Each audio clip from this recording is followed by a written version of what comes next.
early morning shadow of the Wasatch Mountain Range. 5, 4, 3, 2, 1. At a lung-burning 4,500 feet above sea level,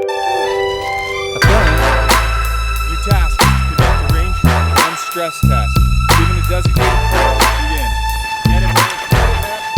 the 2015 Army National Guard Best Warrior competition unfolds on the 25,000-acre high desert plain and one of the premier National Guard training sites, Camp Williams, Utah.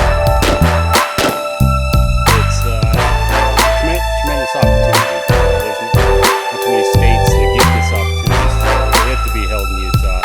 It's tremendous not only to showcase the competitors, the warriors that are competing, but also the sport team that is putting on this excellent event and the training opportunity that both audiences will get at the end of the day. These guys are going to see something they've never seen before in the military. It'll broaden their experiences, give them something different to look at, and I want them to have a good experience in Utah too. I want them to see the good work ethic that the soldiers and NCOs here have, and the good support that the state of Utah provides to the Utah Army National Guard. For 72 grueling hours.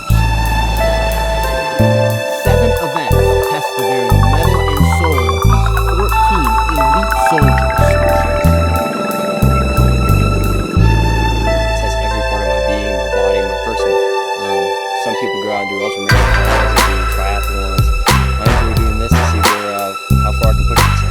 I get to experience so many tasks on your weapons tasks, your food tasks, your land navigation. And they take you to a next level of proficiency. And you get to take that proficiency level back home and help you do service and bring them to that proficiency.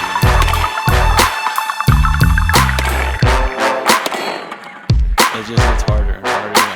More stuff to train for, more distance, mentally, physically, and a lot more pressure as you get higher and higher because more people got eyes on you.